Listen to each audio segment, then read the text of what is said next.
دیکھیں پہلا انسان جو گناہ کے اندر مبتلا ہوا، قرآن مجید فرقان حمید کے اندر قابیل اور حابیل کا واقعہ ہے۔ دونوں بھائی ہیں، آدم علیہ السلام کے بیٹے ہیں۔ قرآن مجید نے ان کا واقعہ بیان کیا ہے۔ قابیل نے حابیل کو قتل کر دیا۔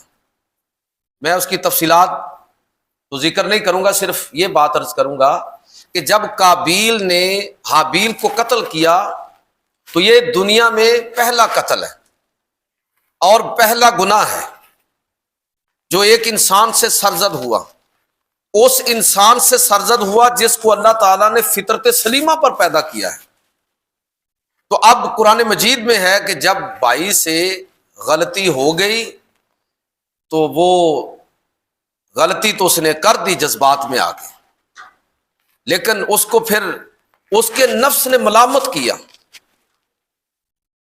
جسے آپ نفس لوامہ کہتے ہیں۔ یہ نفس لوامہ کیا ہے؟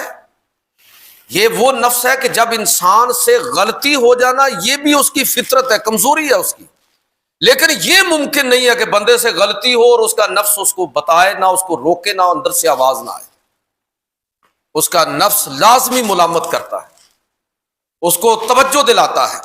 اور حدیث میں آتا ہے، اللہ کے پیغمبر صلی اللہ علیہ وسلم نے ارشاد فرمایا کہ جب انسان سے کوئی غلطی سرزد ہوتی ہے تو اس کا نفس اس کو ملامت کرتا ہے، اس کے دل پر اس غلطی اور گناہ کی وجہ سے ایک سیاہ دھبا پڑ جاتا ہے، اور اگر وہ توبہ کر لے تو وہ دھبا مٹ جاتا ہے، دل صاف شفاف۔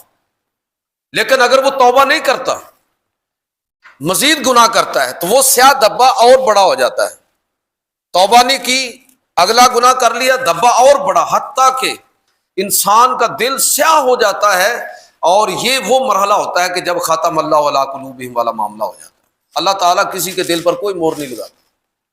یہ بندہ ہے جو اپنے کرتوتوں سے اپنی فطرت کو مسخ کر کے اپنے اندر سے اٹھنے والی خیر کی باتوں کو سننے کا انکار کرتا ہے، سب کچھ جانتے بوجھتے، پھر وہ تسلسل کے ساتھ۔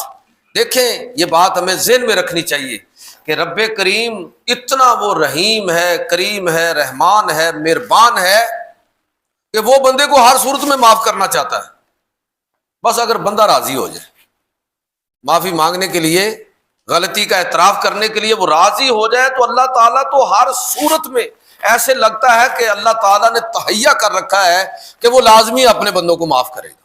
اس نے اپنے غضب پر اپنی رحمت کو غالب کر رکھا ہے۔ لیکن اس کے باوجود اگر کوئی بندہ، یعنی گناہگار کے لیے یہ ساری باتیں ہیں، باغی کے